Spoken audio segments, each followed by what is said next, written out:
Good evening. Welcome to a brand new episode of Policy Square, brought to you by Primus Partners and Outlook Business. In this episode today, we look deeply into the state of Rajasthan, a state known for its rich heritage, which is evolving into a business powerhouse. And the recently concluded Rising Rajasthan has shown us that. Today we are joined here by the MD RICO, Mr. Inderjeet Singh, IAS, who has led Rising Rajasthan from the front. Under his leadership, Rising Rajasthan saw 35 lakh crore worth of business commitments made by companies both from India and outside. He assumed the charge of the Managing Director RICO just in September 2024 and holds a Master's in Public Policy from Princeton University and a Bachelor's in Electronics and Communication from Delhi Technology University. He will talk to us about the vision that the state of Rajasthan has with respect to bringing in more and more industries into the state and the policies that it has laid out. Sir, it is a pleasure to have you with us, and thank you for taking the time out to join us for the conversation. I would like to start with congratulating you on a very successful event, Rising Rajasthan. We would be very keen, and so is our audience, to know about your own experience and journey of Rising Rajasthan, and where do we go from there? So thank you, Samir, first of all, for having me here. Rising Rajasthan was planned in the very first year of the government, and the kind of summit we saw this time is something which not only Rajasthan but many of our peer states have not seen in times before. Honorable Prime Minister, Honorable Chief Minister, under their guidance, under their leadership, the state of Rajasthan was working on the whole of the government approach. We were very specific when it came to the kind of audiences that we want to reach out to, be it the global outreach, which had an unprecedented response when it come to a state like Rajasthan, be it the kind of investor interest that we saw when we signed MOUs more than 35 lakh crore rupees, be it the kind of exhibitors or the B2Bs that we were able to have.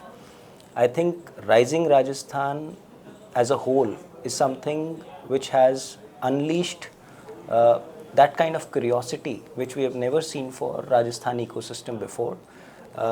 We understand that investment summits and their planning and execution is just a very small and niche initial phase, but it's a very critical start also. For states like Rajasthan, which are trying to be on the map, which are trying to showcase their potential, I think this was an opportunity which was fully leveraged by the state of Rajasthan. And the kind of response post-Rising Summit that we are seeing is tremendous. And it is incumbent on us, it's a huge responsibility that how state of Rajasthan and Industries Department would be actually able to walk the talk from here on. Sure, absolutely. As you rightly said, Rising Rajasthan gave the glimpse of what Rajasthan's aspiration and what it has to offer to the investors community. So we would like to really know what exactly is the larger vision that Rajasthan has vis-a-vis some of its sister states like Tamil Nadu and Andhra Pradesh. So it will be very important for us to know what is that vision and how we are going about. Right.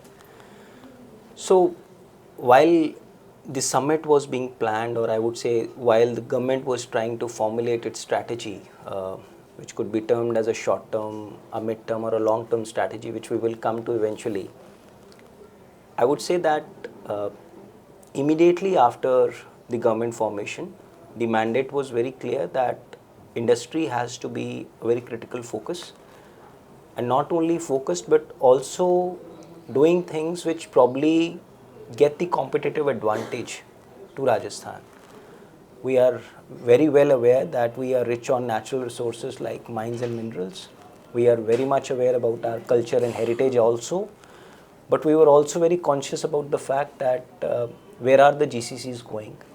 Where is anything new that is happening in AI? How can Rajasthan leverage it? How do we put our foot in the door when it comes to the drone manufacturing or the defense sector per se? So I'll go back about a year, and the kind of planning and the tabletop exercises we saw is something which we have never seen before. When it comes to how governments, function, a very proactive approach rather than being reactive. A summit not for the sake of a summit, uh, and not only an incidental approach, but also something which is a continuum in nature. As you are rightly aware that Honorable Chief Minister has already announced the groundbreaking ceremony in December 25. And then the second version of Rising Rajasthan in December 26. The dates are already out. This is something which we have never seen before while we were working with the government. Now coming specifically to what is the vision. Vision is very clear that, Viksit Bharat would eventually see the light of the day when there are Viksit states. And a Viksit Rajasthan is something on which very consciously and very critically the whole of the government is working on. A $350 billion economy, a target in the next 5 years to double the economy is something which we're working on. And when it comes to Rising Rajasthan, I would say it's not just the industry sector, it's also the agriculture sector, it is also the services sector which we are trying to take along with us. And you will see in the times ahead that Rising Rajasthan is the umbrella under which almost all sectors are being looked at. Now specifically coming to industry, I would say that yes, Rajasthan has huge land potential. Rajasthan has good, renewable potential. Logistics can grow in Rajasthan in a big way. Industries which are very niche like glass, ceramics, even ESDM can grow. But there is a very hard thinking that is going on in Rajasthan presently, not just in the policy framework, but also the actionable points, both in the short term and the long term range that we're working on. One thing which is very clear moving from here forward is the fact that Rajasthan is going to do everything possible to make sure that investment flow in, to make sure that the heavy lifting in industrialization is facilitated by the state of Rajasthan. Yeah. Sure. From what you say, it's a very multifaceted industrial development goal that you have, from agriculture to manufacturing to IT. You even talked about ESDM and renewable energy as well. So from that point of view, how do you look at the whole nodal structure? What kind of industrial nodes that the state is looking to build around the state, and then what specific steps? Because you said it's beyond just the policy, so it'll be very interesting to know how exactly are you looking at the largest state coming together? So let me take you back in time a bit. Rajasthan saw first country-specific zone in Alwar Nimrana region. Japan was the first country to have a specific zone in Rajasthan. It happened in about 2007-2008. And I would say that it was not only first of its kind for the state, but also for the country at large. And the kind of investments that we saw and the kind of, catalytic effect it had for industrialization of Rajasthan was unique. Coming specifically to your query, I would say Rajasthan presently is working with Government of India, National Industrial Corridor Development Corporation and RICO. They are working in tandem on two nodes to be specific. One is Khushkheda Bhiwadi Nimrana Industrial Region, which is part of NCR.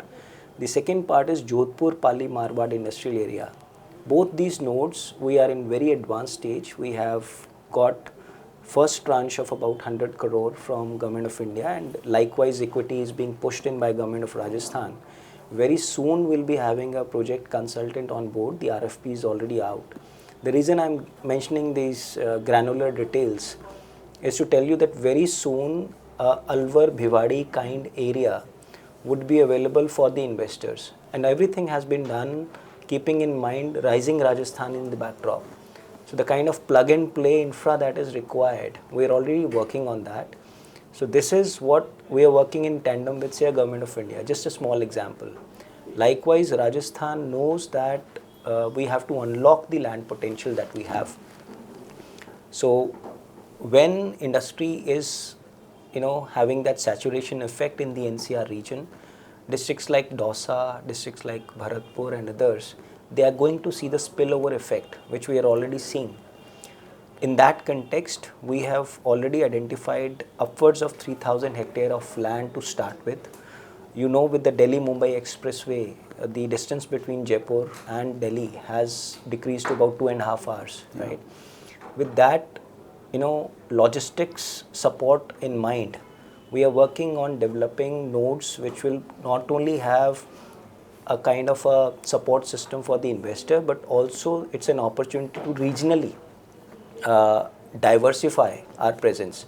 So be it the regions like Kota, Jhalawar, which are rich on water, be it the areas like Bardmer, Jaisalmer, Palotra, which are rich with the land potential they have and the solar radiation that they have, or Jodhpur, Pali, Marwad, as I told you, right bang on the Delhi-Mumbai industrial corridor, having the dedicated freight corridor, about 40% of that being passing through Rajasthan.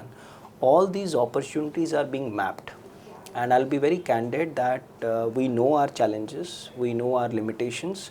So we are very sector specific this time. If we are good at logistics, we will surely go after that as the first level. And thereafter, we'll be trying to be aspirational in our approach. So I would say it's a very holistic approach this time. It's very interesting to take the larger state along, and that provides a larger economic growth opportunities as well. You also mentioned exploiting the land potential that the state has to offer. So one of the game changer schemes that you have launched is the direct land allotment scheme, which the industry has overall appreciated quite a lot. So just give us a view of what was the thought behind it in terms of the design and how it has really helped the state and the investor community as well. So representing the State Industrial Corporation, which is RICO in the case of Rajasthan, RICO has good endowments when it comes to the land assets that we have, the kind of cash reserves we see. And rather than just focusing on the financial parts, government was very clear and aggressive in the mandate that the first thing that we have in mind is the investor. So investor sometimes not only is looking for a land which is affordable, is also looking for timely allocation of land. And specifically an investor who is having good business in hand, who cannot wait, and most likely who is also cautious of this fact that the fact that state is facilitating something and a critical asset like land, sometimes that credibility also is a question. So in that sense, there were many policies on which RICO had been diversifying its land distribution. This time the kind of feedback that we got from the industry was that direct allotment helps in two ways. One, keeping non-serious candidates out rather than getting real estate people who are mostly the middlemen. It's always better to have a very transparent policy in which the industry they are facilitated. Secondly, keep the land affordable, out of reach of the land sharks who are just there to spike the prices. And thirdly, time is of essence in the geopolitical scenario, in the state of eternal competition among the states and the countries at large that we are seeing. Time is of value. So all these things were considered by the state of Rajasthan, Honorable Chief Minister, Honorable Industries Minister. They sat with the whole of the team, and this time direct allotment scheme has been kept completely transparent, completely online. At the base reserve price, first come, first serve, an e-lottery system is being prepared. All the existing available industrial plots will be available on a GIS platform.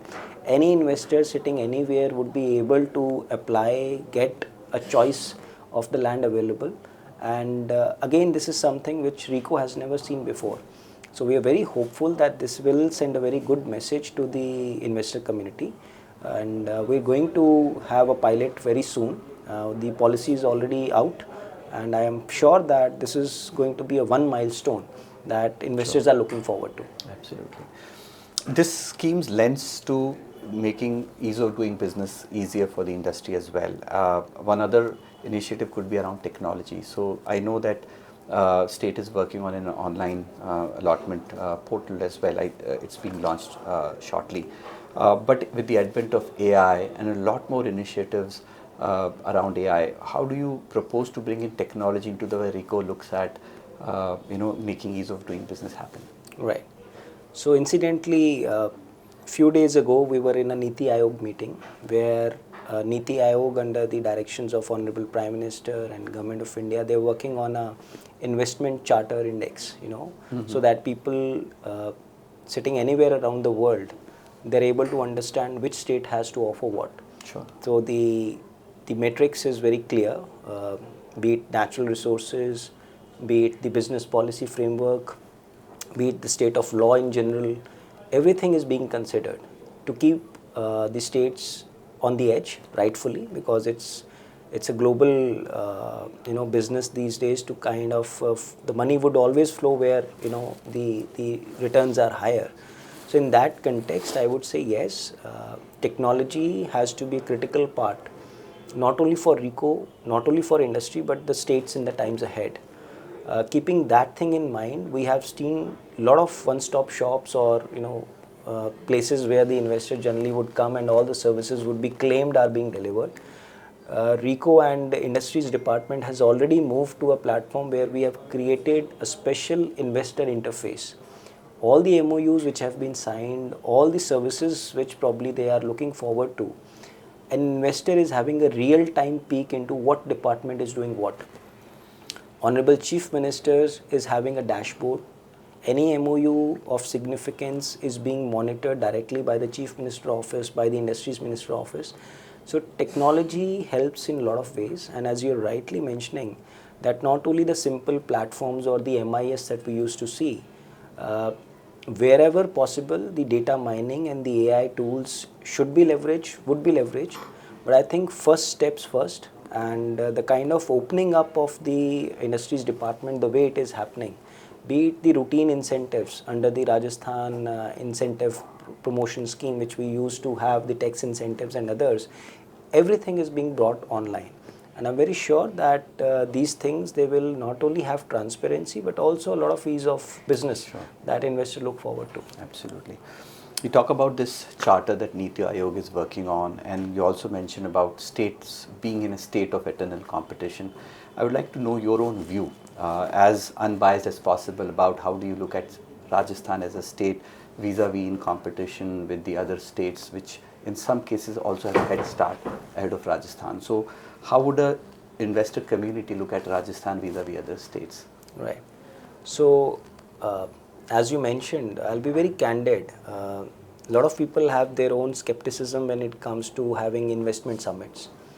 A lot of people have their own doubts when it comes to conversion of the MOUs, right? We have to understand that it is really essential for the will of the leadership to be out there, for the investor community to understand that why a Rising Rajasthan is being held, why the state is hosting all these investors. It's kind of a clarion call, not only for the government, but also for the investor community, that here is a government which is very keen on moving and treading on this path, and a kind of a partnership is being forged as we see. So we are aware about our challenges. When I say that we are trying to have the GCCs in Jaipur, which I am very firmly believing that there is no doubt that they should be there, but we understand the challenges that we face from the southern states. So what can be curated, what shall be curated, is something which we are working on. Likewise, we might have one of the largest, renewable, production when it comes to solar in Rajasthan. Why is it that module manufacturing is not happening in Rajasthan? Why is it that the modules are being imported from not only other states but also from the outside of the country? Is something which Rajasthan government is working on. We have already built in the kind of tax incentives that will help them accordingly. So I would say yes, Rajasthan, knowing its limitations, is surely very aggressive this time. Honorable Chief Minister would soon be undertaking another leg of outreach, global mostly. He'll be traveling to countries like US, wherein a lot of potential has hitherto been there, but we have always been apprehensive that maybe all these larger markets probably are place where we could think of maybe 10 years down the line. So the leadership of the day is saying that the time is now, and the kind of aggression and the kind of commitment that we are seeing is surely something which should have a keen interest from the investors. That is what we are seeing. So not only domestic players, to name a few countries like Singapore, like UK and others, the kind of investment commitments and the kind of seriousness that we are seeing from the community is something which makes the state of Rajasthan quite confident that the kind of environment we've created, we probably would be able to pull through something different this time. Absolutely. I want to juxtapose your present role with your previous role, where you led one of the most successful startup programs that the state has run, the iStart program. And I would like to believe very strongly that in the aspiration that the state has to become an industrial hub, the startups that come from the state would play a big role. So I wanted your view, whether how do you see that happen, and do you really plan to explicitly pull in the startup ecosystem into your industrial vision? So you're right. It's a good way to kind of put Rajasthan in a different perspective here. Having worked with the government of Rajasthan Department of Information Technology for about a year and a half and 2 years, it's very difficult for an outsider to believe that Rajasthan's IT infra is so strong. One of the largest data centers in Asia is presently with government of Rajasthan. Upwards of 500 racks of capacity of data center. The kind of techno hub incubators we have in state of Rajasthan right up to a school or a college level is probably no other state has ever thought of. Similarly, the kind of startup ecosystem we are seeing, the kind of unicorns Rajasthan, Jaipur has given is something which probably even state was pleasantly surprised with, I would say so. Despite having a very conscious approach and again administrative acumen supported by political will for a consistent period of about 15-20 years in the making has brought Rajasthan's IT ecosystem to this level. So as we speak, one of the global summit from the Indus entrepreneurs, Thai Global Summit as they call it, will be hosted in state of Rajasthan in December 25. Likewise, when it comes to any other platform where ITES is being spoken about, is something which is there. And you're right that the kind of exposure to the state of Rajasthan these startups have given, I think something similar is happening when it comes to industry 2.0, when it comes to the comparison between what is different this time. Sure. I believe that most critical has always been the political will. This time the kind of support system that we are seeing, the kind of commitment that we are seeing is something which surely makes the whole of the government understand that this is something which is of critical essence. The support from Government of India, Honorable Prime Minister himself coming and inaugurating the summit, spending credible amount of time with the people, inaugurating the expo, spending time with artisans who have never thought that their wares and their stories would be listened to by not only the Prime Minister but also the kind of people that they saw for 3 days. These all things, they are very subjective in nature, but they make a lot of impact. Of course. So I think this is something which this time is different. The kind of resources that industries department is able to put in. To be very candid, direct allotment policy would naturally see a lot of state exchequer, money being going into the incentives. But that is happening across. When you hear about states, giving land at a token amount of rupee 1, we understand what we are competing against. Similarly, direct land allotment, land aggregation policy, logistics policy, even private industrial parks to say so. Though being from RICO, which is having a monopoly on the industrial parks today, we are very welcoming and very aggressive in making sure that the private industrial parks are incentivized to a level wherein we have a competitive stage. A RICO probably should not be the first place to go to if you really want the industrial parks to have that kind of freedom. So I would say yes, Rajasthan has been able to breach that glass ceiling when it came to the IT sector. Yeah. Similarly, we are looking forward to break that barrier this time as well. Let's hope for the best. Absolutely. I'll ask a difficult question. You took over as FD RICO in September of 24, and so it's been less than 6 months, and immediately you were put to test to make Rising Rajasthan successful, and you did make it happen with the kind of participation we had and the industry support that we saw. I know many other colleagues and peers of yours in other states have keenly watched Rising Rajasthan. MP is having its GI summit. It has taken a lot of interest in what Rajasthan has done in that space. So I would like to get your views to your peers about what are some of the lessons you have learned, and what is it that as an individual you could do differently to make Rising Rajasthan that successful. Right.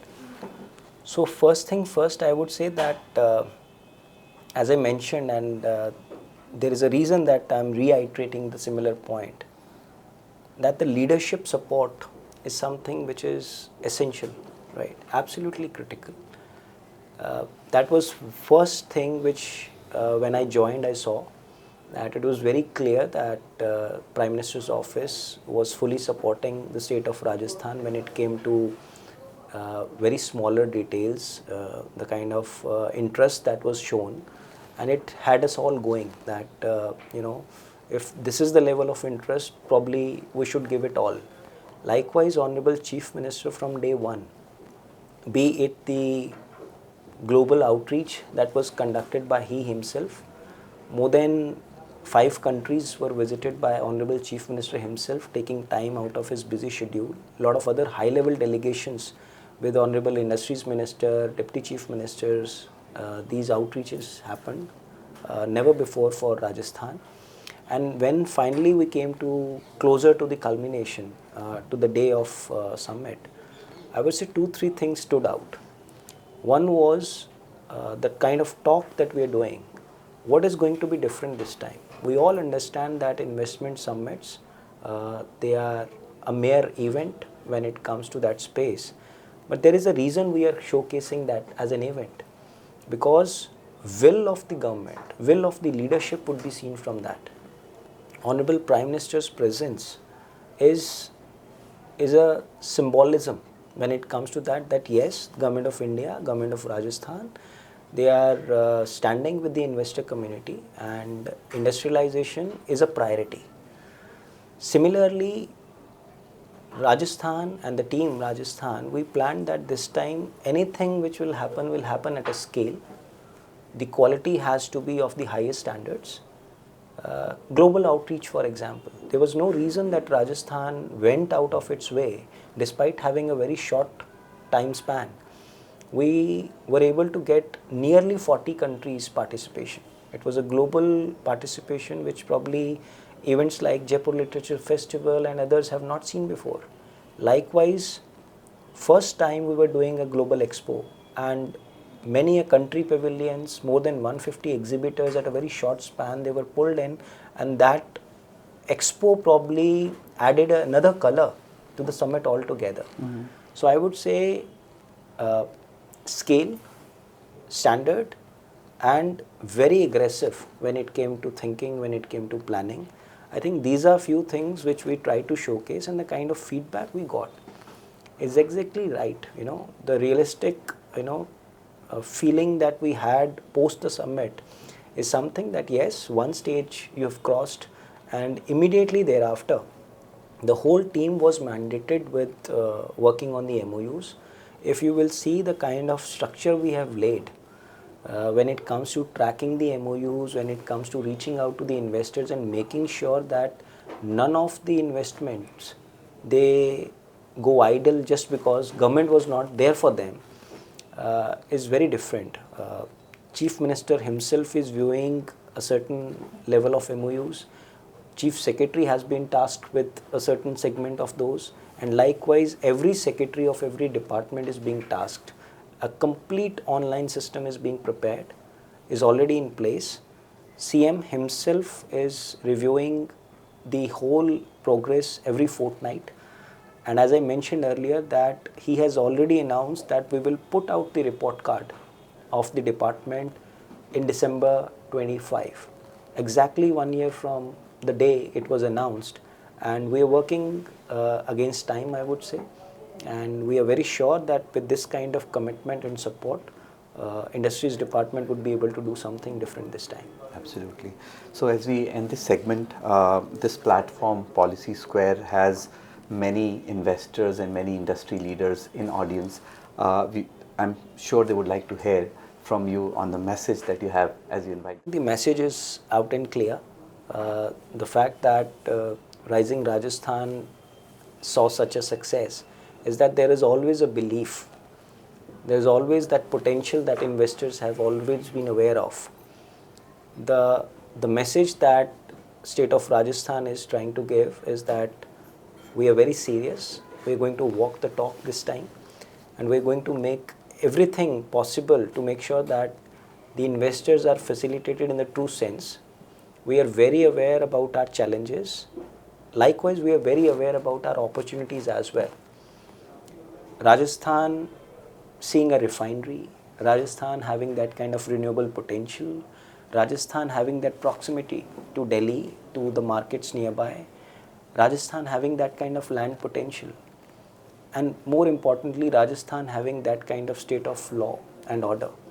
I think everything, all the components, all the factors of production, when you see that, be it the skilled manpower, be it the industrial infrastructure, be it the energy and other inputs that we see, there is no doubt in our mind that if we showcase and if we are able to meet the investor halfway, investor is willing to move more than half away and try to set up his business in Rajasthan.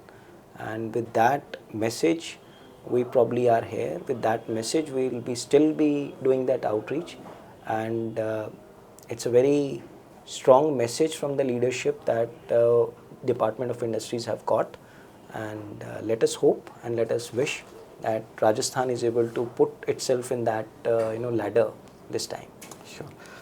So from a tourism hub to a technology hub to now an industry hub, we are very, very sure and confident that with your leadership, Rajasthan will achieve its ambition. So with that, I would like to thank you for taking out time to meet with us and share the Rajasthan story and your aspirations with the larger audience. We will definitely be seeing a lot more of that unfolding in the news as Rajasthan take the lead position. Thank you so much for meeting with us, sir. Thank you, Samir. Thank you.